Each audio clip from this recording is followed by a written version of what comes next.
Hi ಎಲ್ರಿಗೂ ನಮಸ್ಕಾರ, welcome to my channel. ಎಲ್ಲರೂ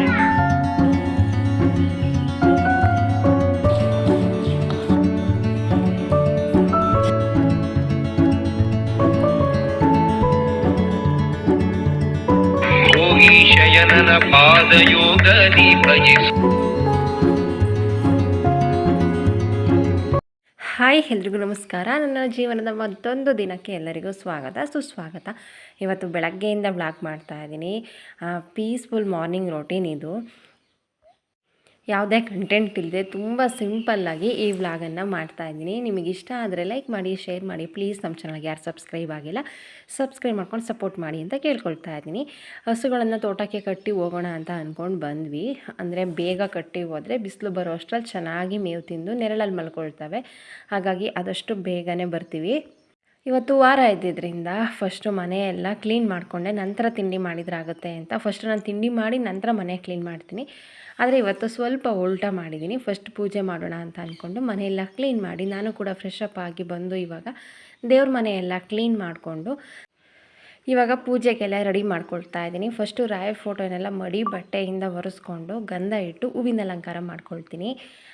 ಇವತ್ತು ಇವತ್ತೇನು ನೋಡ್ತಾ ಇದ್ದೀರಾ ಅದು ನಾನು ತಂದಿರೋದಲ್ಲ. ನೆನ್ನೆ ನಮ್ಮ ಮನೆಗೆ ಆಂಟಿ ಕೆಲ್ಸಕ್ಕೆ ಬಂದಿದ್ರಲ್ಲ, ಅದರಲ್ಲಿ ಒಬ್ಬರು ಆಂಟಿ ಹೂವನ್ನು ಎತ್ಕೊಂಡು ಮಾತಾಡುವಾಗ ನಮ್ಮ ಸೂಜಿ ಮಲ್ಲಿಗೆ ಗಿಡ ಇದೆ ಅಂತ ಹೇಳಿದರು. ನಾನು ಕೇಳಿದೆ, ನನಗೊಂದು ಅದ್ರದ್ದು ಕಡ್ಡಿ ತಂದುಕೊಡಿ, ನನಗೆ ಅದು ಹೂವು ಇಷ್ಟ, ಆ ಕಡ್ಡಿ ಹಾಕ್ಕೊಳ್ತೀನಿ, ನನಗೆ ಗಿಡ ಬೆಳೆಸ್ಬೇಕು ಅಂತ ತುಂಬ ಇಷ್ಟ ಇದೆ, ಅದನ್ನು ತಂದುಕೊಡಿ ಅಂತ ಕೇಳಿದ್ದೆ. ನಾನು ಹೂವು ಕೇಳಿರಲಿಲ್ಲ, ಆದರೆ ಅವ್ರು ನನಗೋಸ್ಕರ ಇದು ಹೂವು ಕಟ್ಟೋದು ತುಂಬ ಟೈಮ್ ತೊಗೊಳ್ತಾರೆ ಅಂತಂದರೆ ಬೇಗ ಕಟ್ಟಿ ಆಗೋದಿಲ್ಲ. ಕಾಕ್ಟ ಆ ಥರ ಎಲ್ಲ ಕಟ್ತೀವಲ್ಲ, ಆ ಥರ ಇದು ಬೇಗ ಆಗೋದಿಲ್ಲ.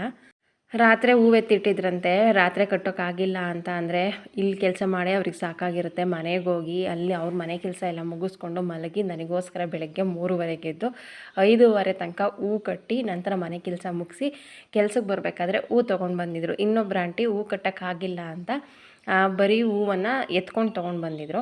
ಅದು ಒಂದು ಮಾರಿನಷ್ಟು ಆಯಿತು. ಅದನ್ನು ನಾನು ಕಟ್ಟಿದ್ದೆ ಸಂಜೆ. ಇವಾಗ ಎಲ್ಲ ಹೂವನ್ನು ರಾಯರಿಗೆ ಅರ್ಪಿಸಿ ಪೂಜೆ ಮಾಡ್ತಾಯಿದ್ದೀನಿ. ಪ್ರೀತಿ ತೋರಿಸೋದಕ್ಕೆ ನಮ್ಮವರೇ ಆಗಬೇಕಂತೇನಿಲ್ಲ. ಅವರು ನಮಗೂ ಅಂಥದ್ದು ಏನಿಲ್ಲ, ನಾವು ಕೆಲಸ ಕರೆದಿದ್ವಿ, ಅವ್ರು ಬಂದಿದ್ದಾರೆ ಅಷ್ಟೇ. ಆದರೆ ಅವರು ತುಂಬ ವರ್ಷಗಳಿಂದ ನಮ್ಮ ಮನೆಗೆ ಬರ್ತಾ ಇರೋದ್ರಿಂದ ನಮ್ಮನ್ನು ಅವ್ರ ಮನೆಯವರು ಅಂತ ಟ್ರೀಟ್ ಮಾಡ್ತಾರೆ. ನಮ್ಮ ಮನೆಯಲ್ಲೂ ಅಷ್ಟೇ ಅವ್ರನ್ನ ನಮ್ಮ ಮನೆಯವರು ಅಂತಲೇ ಟ್ರೀಟ್ ಮಾಡೋದು. ಅಷ್ಟು ಚೆನ್ನಾಗಿ ನಮ್ಮ ಜೊತೆ ಹೊಂದ್ಕೊಂಡಿದ್ದಾರೆ. ಕೆಲವೊಂದು ಸಲ ಹೇಗೆ ಅಂತಂದರೆ ನಮ್ಮವರೇ ನಮಗೆ ಆಗೋದಿಲ್ಲ.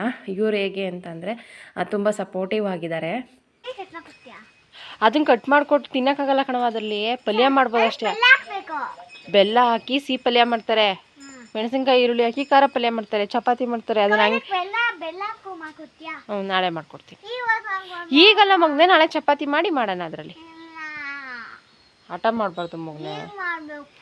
ಈಗ ಏನು ಮಾಡಬೇಕು ನೋಡಂತ ಆದರೆ ಮಾಡೋಣ. ಸ್ನಾನ ಆಯ್ತಾ? ರಾಗಪ್ಪ ಕೈ ಮುಗ್ದು ಬಂದ, ಏನಂತ ಕೇಳಿದೆ? ಇಲ್ಲೋಡು ಮಗನೆ, ಇಲ್ಲೋಡು ಮಾತಾಡೋ, ಇಲ್ಲೋಡುವಾ. ಇದರಲ್ಲಿ ಸಿಹಿ ಪಲ್ಯ, ಖಾರ ಪಲ್ಯ, ರೊಟ್ಟಿ ಚಪಾತಿಗೆ ಮಾಡ್ತಾರೆ. ತುಂಬಾ ಚೆನ್ನಾಗಿರುತ್ತೆ. ನನ್ನ ಮಕ್ಕಳಿಬ್ಬರಿಗೂ ಕೂಡ ತುಂಬ ಇಷ್ಟ. ಲಡ್ಡುಗೆ ಕೇಳ್ತಾನೆ ಎಲ್ಲೂ ತಂದಾಗಿಂದ ಮಾಡು ಮಾಡು ಅಂತ. ಹಾಗಾಗಿ ಇವಾಗ ಮಾಡ್ತಾಯಿದ್ದೀನಿ. ಫಸ್ಟು ಸ್ವೀಟ್ ಪಲ್ಯ ಮಾಡೋದಕ್ಕೆ ಕುಕ್ಕರ್ಗೆ ಕುಂಬಳಕಾಯನ್ನು 2 ಸಲ ಚೆನ್ನಾಗಿ ತೊಳೆದು ಹಾಕಿ ಸ್ವಲ್ಪ ನೀರು ಹಾಕಿ 1 ವಿಷಲ್ ಕೂಗಿಸ್ಕೊಳ್ತೀನಿ. ಬೇಗನೆ ಬೆಂದೋಗ್ಬಿಡುತ್ತೆ ಇದು. ಹಾಗೆ ಅದಕ್ಕೆ ಬೇಯೋದ್ರೊಳಗೆ ಎಳ್ಳು ಪುಡಿಯನ್ನು ಮಾಡ್ಕೊಳ್ಬೇಕು. ಎಳ್ಳು ಮತ್ತು ಕಡಲೆಯನ್ನು ಹಾಕಿ ಪುಡಿ ಮಾಡ್ಕೊಳ್ಬೇಕು. ಎಳ್ಳನ್ನು ಪುಡಿ ಮಾಡೋದಕ್ಕಿಂತ ಚೆನ್ನಾಗಿ ಒಂದು ಸಲ ಹುರ್ಕೊಂಡು ನಂತರ ಪುಡಿ ಮಾಡಿದರೆ ಟೇಸ್ಟ್ ತುಂಬ ಚೆನ್ನಾಗಿ ಬರುತ್ತೆ. ನೋಡಿ, ಇಷ್ಟ ಆದರೆ ಸಾಕು. ಇದು ಟೇಸ್ಟ್ ಬರೋದೆ ಎಳ್ಳು ಮತ್ತು ಕಡಲೆಯನ್ನು ಪುಡಿ ಮಾಡಿ ಹಾಕ್ತೀವಲ್ಲ, ಅದರಿಂದನೇ ಟೇಸ್ಟ್ ಜಾಸ್ತಿ ಬರೋದು. ಕಡಲೆ ಸ್ವಲ್ಪ ಇರಬೇಕು, ಎಳ್ಳು ಜಾಸ್ತಿ ಇರಬೇಕು. ನೋಡಿ, ಇವಾಗ 1 ವಿಷಲ್ ಕೂಗಿಸಿದ್ದೀನಿ ಅಷ್ಟೇ. ಚೆನ್ನಾಗಿ ಬೆಂದಿದೆ. ಅದನ್ನು ಬೇರೆ ಪಾತ್ರೆಗೆ ಹಾಕ್ಕೊಂಡಿದ್ದೀನಿ. ಅದಕ್ಕೆ ಇವಾಗ ನಾವು ಪುಡಿ ಮಾಡಿಟ್ಕೊಂಡಿದ್ವಲ್ಲ ಎಳ್ಳು ಪುಡಿ ಮತ್ತು ಕಡಲೆ ಪುಡಿ, ಅದನ್ನು ಹಾಕ್ತಾಯಿದ್ದೀನಿ. ಹಾಗೆ ಈ ಕಡೆ ಬೆಲ್ಲ ಕೂಡ ಕರ್ಗೋದಕ್ಕೆ ಇಟ್ಟಿದ್ದೀನಿ. ಅದನ್ನು ಸೋಸ್ಬಿಟ್ಟು ಹಾಕಬೇಕು, ಏನಾದರೂ ಕಲ್ಲೇನಾದರೂ ಇದ್ದರೆ ಅಂತ. ಅದಕ್ಕೆ ಸ್ವಲ್ಪ ಹಸಿ ಕಾಯಿ ತುರಿ ಹಾಕ್ಕೊಳ್ಳೋದು. ಪಾಕ ಬರಬೇಕಂತೇನಿಲ್ಲ, ಜಸ್ಟ್ ಬೆಲ್ಲ ಕರಗಿದ್ರೆ ಸಾಕು, ಸೋಸ್ಕೊಳ್ಳೋ ಥರ ಬಂದರೆ ಸಾಕು. ಇದನ್ನೆಲ್ಲದನ್ನು ಹಾಕಿ ಚೆನ್ನಾಗಿ ಮಿಕ್ಸ್ ಮಾಡಿಕೊಂಡು ಒಂದು ಸಲ ಕುದಿಸ್ಕೊಂಡ್ರೆ ಆಯಿತು. ಸ್ವೀಟ್ ಪಲ್ಯ ರೆಡಿ ಆಗುತ್ತೆ. ತುಂಬಾ ಚೆನ್ನಾಗಿರುತ್ತೆ. ನಮಗೆ ಸೀಸನ್ ಬಂದಾಗಂತೂ ಇದನ್ನು ಮುಗಿಯೋವರೆಗೂ ಎಷ್ಟೋ ಸಲ ಮಾಡಿರ್ತೀನಿ. ಆ ರೆಸಿಪಿ ಹಿಂದಿನ ವರ್ಷ ಮಾಡಿದಾಗ ಏನಾದರೂ ಶೇರ್ ಮಾಡಿದ್ನೋ ಇಲ್ವೋ ಗೊತ್ತಿಲ್ಲ. ಹಾಗಾಗಿ ಈ ವ್ಲಾಗಲ್ಲಿ ಶೇರ್ ಮಾಡ್ತಾಯಿದ್ದೀನಿ. ಒಂದು ಸಲ ಕುದಿಸ್ಕೊಂಡ್ರೆ ಈ ಪಲ್ಯ ರೆಡಿ ಆಗುತ್ತೆ. ರೊಟ್ಟಿ ಚಪಾತಿಗಂತೂ ಸೂಪರಾಗಿರುತ್ತೆ. ಸ್ವೀಟ್ ಯಾರೆಲ್ಲ ಇಷ್ಟಪಡ್ತೀರೋ ಅವ್ರಿಗೆ ಖಂಡಿತ ಇಷ್ಟ ಆಗುತ್ತೆ. ಈ ಕಡೆ ಖಾರ ಪಲ್ಯ ಕೂಡ ಮಾಡ್ತಾಯಿದ್ದೀನಿ. ಕುಕ್ಕರ್ ಇಟ್ಕೊಂಡು ಅದಕ್ಕೆ ಎಣ್ಣೆ, ಕಡಲೆಬೇಳೆ, ಸಾಸಿವೆ, ಜೀರಿಗೆ, ಕರಿಬೇವಿನ ಸೊಪ್ಪು, ಈರುಳ್ಳಿ, ಒಣಮೆಣ್ಸಿನ್ಕಾಯಿ ಹಾಕ್ಕೊಂಡಿದ್ದೀನಿ. ಒಣಮೆಣ್ಸಿನ್ಕಾಯಿ ಬದಲು ಹಸಿರು ಮೆಣಸಿನ್ಕಾಯಿ ಕೂಡ ಹಾಕ್ಕೊಳ್ಬಹುದು, ಚೆನ್ನಾಗಿರುತ್ತೆ. ತುಂಬಾ ಕ್ವಿಕ್ಕಾಗಿ ಆಗುತ್ತೆ. ಇದನ್ನು ಕುಕ್ಕರಲ್ಲೇ ಮಾಡಬೇಕಂತೇನಿಲ್ಲ, ಹಾಗೆಯೇ ಬಾಣಲೆಯಲ್ಲಿ ಆ ಥರ ಪಾತ್ರೆಗಳಲ್ಲೂ ಓಪನಾಗಿ ಮಾಡಬಹುದು, ಬೇಗನೆ ಆಗುತ್ತೆ. ನಾನು ಇನ್ನೂ ಬೇಗ ಆಗಲಿ ಅಂತ ಕುಕ್ಕರಲ್ಲಿ ಮಾಡ್ತಾಯಿದ್ದೀನಿ, ಲೇಟ್ ಆಗಿತ್ತು ಹಾಗಾಗಿ. ಅದಕ್ಕೆ ಈರುಳ್ಳಿ ಎಲ್ಲ ಚೆನ್ನಾಗಿ ಫ್ರೈ ಆದಮೇಲೆ ಒಂದೆರಡು ಟೊಮೊಟೊನ ಕಟ್ ಮಾಡಿ ಫ್ರೈ ಮಾಡ್ಕೊಳ್ತೀನಿ. ಕಟ್ ಮಾಡಿ ಇಟ್ಕೊಂಡಿರುವಂತಹ ಕುಂಬಳಕಾಯಿ ಹಾಕ್ಕೊಳ್ಳೋದು, ಸ್ವಲ್ಪ ಗರಂ ಮಸಾಲ, ಅರಿಶಿನದ ಪುಡಿ, ಧನಿಯಾ ಪುಡಿ, ಇಷ್ಟನೇ ಮಸಾಲ. ತುಂಬ ಸಿಂಪಲ್ ಆಗಿರುತ್ತೆ, ಖಾರ ರುಬ್ಬಬೇಕು ಆ ಥರ ಏನೂ ಇಲ್ಲ. ಸ್ವಲ್ಪ ಹಸಿಕಾಯಿ ತುರಿ, ಕೊತ್ತಂಬರಿ ಸೊಪ್ಪಿದ್ರೆ ಹಾಕ್ಬೋದು, ಇರಲಿಲ್ಲ ನಾನು ಹಾಗಾಗಿ ಹಾಕ್ತಾಯಿಲ್ಲ. ಇದರಲ್ಲೇ ನೀರು ಬಿಟ್ಕೊಳ್ಳುತ್ತೆ, ಜಾಸ್ತಿ ನೀರು ಹಾಕ್ಬೇಕಂತೇನಿಲ್ಲ. ಸ್ವಲ್ಪ ನೀರು ಹಾಕಿ ಚೆನ್ನಾಗಿ ಇದನ್ನು ಮಿಕ್ಸ್ ಮಾಡಿಕೊಂಡು ಒಂದು ವಿಷಲ್ ಬರೋಕ್ಕಿಂತ ಮುಂಚೆಲೇ ಆಫ್ ಮಾಡಬೇಕು. ಒಂದು ವಿಷಲ್ ಕೂಗಿಸಿದ್ರೂ ಜಾಸ್ತಿ ಬೆಂದೋಗ್ಬಿಡುತ್ತೆ. ಬೆಳಗಿನ ತಿಂಡಿ ರೆಡಿ ಆಯಿತು, ತುಂಬಾ ಚೆನ್ನಾಗಿತ್ತು. ತಿಂಡಿ ಎಲ್ಲ ಮುಗಿಸ್ಕೊಂಡು ಇವಾಗ ನಿತ್ಯ ಸ್ಕೂಲಿಗೆ ಹೊರಟಿದ್ದಾಯಿತು. ನನಗೂ ನಿತ್ಯಗೆ ಹೂವು ಅಂತಂದರೆ ತುಂಬಾ ಇಷ್ಟ, ಅದರಲ್ಲೂ ಮಲ್ಲೆ ಹೂವು ಅಂತಂದರೆ ತುಂಬ ಇಷ್ಟ. ನಿತ್ಯಗೂ ತುಂಬ ಇಷ್ಟ. ಲಡ್ಡುಗೇನು ಅಷ್ಟೊಂದು ಹೂವು ಇಷ್ಟಪಟ್ಟಿದ್ದು ನಾನು ಇಲ್ಲಿವರೆಗೂ ಗಮನಿಸಿಲ್ಲ. ನಾನು ಯಾಕೆ ತಿಂಡಿ ಮಾಡಿ ನಂತರ ನೆಲ ಒರೆಸ್ತೀನಿ ಅಂತಂದರೆ ಮನೆಯೆಲ್ಲ ಮತ್ತು ಅದೇ ಥರ ಆಗಿಬಿಡುತ್ತೆ ಕಿಚನ್ನು, ಚಪಾತಿ ಎಲ್ಲ ಮಾಡಿರ್ತೀವಲ್ಲ, ಹಾಗಾಗಿ ಇವತ್ತು ಲೇಟಾಗಿ ಕಿಚನ್ ಕ್ಲೀನ್, ಬೆಳಗ್ಗೆ ಒಂದು ಸಲ ಕ್ಲೀನ್ ಆಗಿತ್ತು ನೆಲ ಒರೆಸ್ಬೇಕಾದ್ರೆ, ಇವಾಗ ಮತ್ತೆ ಇನ್ನೊಂದು ಸಲ ಕ್ಲೀನ್ ಮಾಡ್ತಾಯಿದ್ದೀನಿ, ಚಪಾತಿ ಮಾಡಿದ್ನಲ್ಲ ಹಾಗಾಗಿ. ಹಾಯ್ ಎಲ್ರಿಗೂ ನಮಸ್ಕಾರ, ವೆಲ್ಕಮ್ ಟು ಮೈ ಚಾನಲ್. ಎಲ್ರಿಗೂ ನನ್ನ ಮಗಳದ್ದೇ ವಾಯ್ಸ್ ಕೇಳಿಸ್ತಿದೆ. ಎಲ್ರಿಗೂ ನಮಸ್ಕಾರ, ವೆಲ್ಕಮ್ ಟು ಮೈ ಚಾನಲ್. ಎಲ್ಲರೂ ಹೇಗಿದ್ರೆ ಎಲ್ಲರಿಗೂ ಹೊಸ ವ್ಲಾಗ್ಗೆ ವೆಲ್ಕಮ್ ಮಾಡ್ತಾ ಇವತ್ತಿನ ಈ ಪುಟಾಣಿ ವ್ಲಾಗನ್ನು ಸ್ಟಾರ್ಟ್ ಮಾಡ್ತಾ ಇದ್ದೀನಿ. ಈ ವ್ಲಾಗ್ ನಿಮಗೆ ಇಷ್ಟ ಆದರೆ ಲೈಕ್ ಮಾಡಿ, ಶೇರ್ ಮಾಡಿ ಪ್ಲೀಸ್. ನಮ್ಮ ಚಾನಲ್ಗೆ ಯಾರು ಸಬ್ಸ್ಕ್ರೈಬ್ ಆಗಿಲ್ಲ ಸಬ್ಸ್ಕ್ರೈಬ್ ಮಾಡ್ಕೊಂಡು ಸಪೋರ್ಟ್ ಮಾಡಿ ಅಂತ ಕೇಳ್ಕೊಳ್ತಾ ಇದ್ದೀನಿ. ಇದು ಮಂಡೇ ವ್ಲಾಗ್ ಆಗಿರುತ್ತೆ. ಇವತ್ತು ನಮ್ಮ ಮನೇಲಿ ವಾರ ಇತ್ತು, ಹಾಗಾಗಿ ಕೆಲಸ ಎಲ್ಲ ಮುಗಿಸ್ಕೊಂಡು ಇವಾಗ ಪೂಜೆ ಎಲ್ಲದೂ ಕೂಡ ಆಯಿತು. ತಿಂಡಿ ಅಡುಗೆ ಎಲ್ಲ ಮುಗಿಸ್ಕೊಂಡು ಒಂದು ಸಲ ಕಿಚನ್ ಕ್ಲೀನ್ ಮಾಡಿದರೆ ಮತ್ತೆ ಸಂಜೆ ಅಡುಗೆ ಮಾಡೋವರೆಗೂ ಕೂಡ ಕ್ಲೀನಾಗಿಯೇ ಇರುತ್ತೆ. ತೋಟಕ್ಕೆ ಹೋಗಬೇಕಿತ್ತು, ಆಮೇಲಿಂದ ಹೋಗಬೇಕು. ವಾರದ ದಿನ ಅಂತೂ ಬೆಳಗ್ಗೆ ಬೇಗ ಹೋಗೋದಕ್ಕಾಗೋದೇ ಇಲ್ಲ ಬೆಳಗ್ಗೆ ಬೇಗ ಹೋದರೆ ಮತ್ತೆ ಬಂದು ನಾನು ವಾರ ಮಾಡೋ ಅಷ್ಟರಲ್ಲಿ ಸಂಜೆ ಆಗಿಬಿಡುತ್ತೆ. ಹಾಗಾಗಿ ಇವತ್ತು ಬೆಳಗ್ಗೆನೇ ಪೂಜೆ ಎಲ್ಲ ಮಾಡಿ ಎಲ್ಲ ಕೆಲಸ ಎಲ್ಲ ಮುಗಿಸ್ಕೊಂಡಿದ್ದೀನಿ. ಇನ್ನೊಂದು ಸಲ ಕಿಚನ್ ಎಲ್ಲ ಕ್ಲೀನ್ ಮಾಡಿಕೊಂಡು ನನ್ನ ಕೆಲಸನ ಮುಗಿಸಿದರೆ ಅಡುಗೆ ಮನೆ ಕೆಲಸ ಸಂಜೆವರೆಗೂ ಇರೋದಿಲ್ಲ.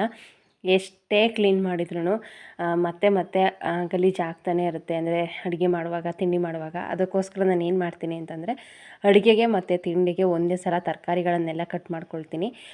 ಮತ್ತೆ ಸಿಪ್ಪೆ ಆಗೋದಾಗಲಿ ಅರವೋದಾಗಲಿ ಆ ಥರ ಏನೂ ಆಗೋದಿಲ್ಲ. ಹಾಗೆ ಅಡುಗೆ ಮಾಡಬೇಕಾದ್ರೆ, ತಿಂಡಿ ಮಾಡಬೇಕಾದ್ರೇ ಸಾಂಬಾರಿಗೆಲ್ಲ ರೆಡಿ ಮಾಡಿಕೊಂಡು ಸಾಂಬಾರನ್ನು ಕೂಡ ಮಾಡಿಡ್ತೀನಿ. ಅಂತಂದರೆ ತೋಟದಿಂದ ಬಂದು ಸಾಂಬಾರು ಮಾಡೋದಕ್ಕೆ ಆವಾಗ ಆಗ್ತಾ ಇರೋದಿಲ್ಲ, ಒಂಥರ ಟಯರ್ಡ್ ಫೀಲ್ ಆಗ್ತಾ ಇರುತ್ತೆ. ಜೊತೆಗೆ ಕರೆಂಟ್ ಏನಿಲ್ಲ ಅಂತಂದ್ರೂ ಕೂಡ ಆವಾಗ ಹಿಂಸೆ ಆಗುತ್ತೆ. ಹಾಗಾಗಿ ಸಾಂಬಾರೆಲ್ಲ ಮಾಡಿ ಎತ್ತಿಟ್ಕೊಂಡ್ರೆ ಅಂಬಲಿ ಮಾಡೋದಾಗಿರ್ಬೋದು, ಸಾಂಬಾರು ಮಾಡೋದು, ಹಾಲು ಕಾಯಿಸೋದು, ಮಜ್ಜಿಗೆ ಮಾಡ್ಕೊಳ್ಳೋದು, ಆಮೇಲೆ ಅದಕ್ಕೇನು ಪಾತ್ರೆ ಎಕ್ಸ್ಟ್ರಾ ಆಗುತ್ತೆ ಅದನ್ನು ಆವಾಗಲೇ ವಾಶ್ ಮಾಡಿ ಎತ್ತಿಡೋದು. ಜೊತೆಗೆ ಅನ್ನ ಮಾತ್ರ ಆವಾಗ ಮಾಡೋದಿಲ್ಲ. ನಾವು ತೋಟದಿಂದ ಯಾವಾಗ ಬರ್ತೀವಿ ಅಥವಾ ಮನೆಯಲ್ಲೇ ಯಾವಾಗ ಇರ್ತೀವಿ ಊಟದ ಟೈಮಿಗೆ ಕರೆಕ್ಟಾಗಿ ಬಿಸಿಯಾಗಿ ಅನ್ನ ಮಾಡ್ಕೊಳ್ಳೋದು. ಇದೆಲ್ಲ ಕೆಲಸ ಮುಗಿದಿದ್ರೆ ಅನ್ನ ಮಾಡೋದೇನು ಜಾಸ್ತಿ ಟೈಮ್ ತೊಗೊಳ್ಳೋದಿಲ್ಲ, ಅದು ಮತ್ತೆ ಕಿಚನ್ ಗಲೀಜಾಯಿತು ಅನ್ನೋ ಥರನೂ ಇರೋದಿಲ್ಲ. ಹಾಗಾಗಿ ನಾನು ಯಾವಾಗಲೂ ಇದೇ ಥರ ಮಾಡ್ಕೊಳ್ಳೋದು. ಒಂದೇ ಸಲ ತರಕಾರಿ ಕಾಯಿ ತುರ್ಕೊಳ್ಳೋದಾಗಿರ್ಬೋದು, ತರಕಾರಿ ಕಟ್ ಮಾಡ್ಕೊಳ್ಳೋದು, ಎಲ್ಲದನ್ನು ಬೆಳಗಿನ ಟೈಮೇ ಎಲ್ಲದನ್ನು ಮುಗಿಸ್ಕೊಳ್ತೀನಿ. ನಂತರ ನನಗೆ ಕೆಲಸ ಕಡಿಮೆ ಆಗುತ್ತೆ. ಬೆಳಗ್ಗೆ ಇಷ್ಟೆಲ್ಲ ಕೆಲಸನ ಮುಗಿಸ್ಕೊಂಡ್ರೆ ನನಗೆ ನೆಕ್ಸ್ಟು ಬೇರೆ ಕೆಲಸ ಮಾಡ್ಕೊಳ್ಳೋದಕ್ಕೆ ಸರಿ ಹೋಗುತ್ತೆ. ಸಾಂಬಾರು ಒಂದಿತ್ತು ಅಂತಂದರೆ ಸಂಜೆವರೆಗೂ, ಮಧ್ಯಾಹ್ನ ಊಟಕ್ಕೂ ಆಗುತ್ತೆ, ನೈಟ್ ಊಟಕ್ಕೂ ಆಗುತ್ತೆ, ಮತ್ತು ನಾಳೆವರೆಗೂ ಸಾಂಬಾರು ಚಿಂತೆ ಇರೋದಿಲ್ಲ. ಹಾಗಾಗಿ ಫಸ್ಟು ನಾನು ಸಾಂಬಾರು ಮಾಡ್ಕೊಂಡ್ಬಿಡ್ತೀನಿ. ನಾಳೆ ಜಾಸ್ತಿ ಕೆಲಸ ಇತ್ತು ಮತ್ತು ಅವಾಗ ಬಂದು ಸಾಂಬಾರು ಮಾಡೋದಕ್ಕಾಗೋದಿಲ್ಲ, ಆ ಥರ ಏನಾದ್ರೂ ಇದ್ದರೆ ಬಸ್ ಸಾಂಬಾರು ಮಾಡ್ತೀನಿ. ಅದಾದರೆ 2 ದಿನ ಊಟ ಮಾಡಿದ್ರೂ ಬೇಜಾರಾಗೋದಿಲ್ಲ. ಟೇಸ್ಟ್ ಕೂಡ ಅದು ಕುದ್ದ ಮೇಲೆ ಟೇಸ್ಟ್ ಇನ್ನೂ ಚೆನ್ನಾಗಿರುತ್ತೆ. ಹಾಗಾಗಿ ಕಾಳುಗಳನ್ನೆಲ್ಲ ಹಾಕ್ಕೊಂಡು ಬಸ್ ಸಾಂಬಾರು ಮಾಡ್ತೀನಿ. ನಂತರ ಅದಕ್ಕೆ ಹಪ್ಪಳ ತಾಳಿಸಿದ್ರೆ ಮುಗಿದೋಗುತ್ತೆ. ಅನ್ನ ಮಾಡಿ ಆ ಥರ ಜಾಸ್ತಿ ಕೆಲಸ ಇದ್ದಾಗ ಆ ಥರ ಪ್ಲ್ಯಾನ್ ಮಾಡ್ಕೊಳ್ತೀನಿ. ಇಲ್ಲ ಮೀಡಿಯಮ್ ಆಗಿದೆ ಅಂತಂದರೆ ತರಕಾರಿ ಸಾರು ಆ ಥರ ಸಾಂಬಾರುಗಳನ್ನು ಮಾಡ್ತೀನಿ. ತರಕಾರಿ ಸಾಂಬಾರು ಒನ್ ಟೈಮಿಗೆ ಅಷ್ಟೇ, 2ನೇ ಟೈಮ್ ಬೇಜಾರಾಗುತ್ತೆ.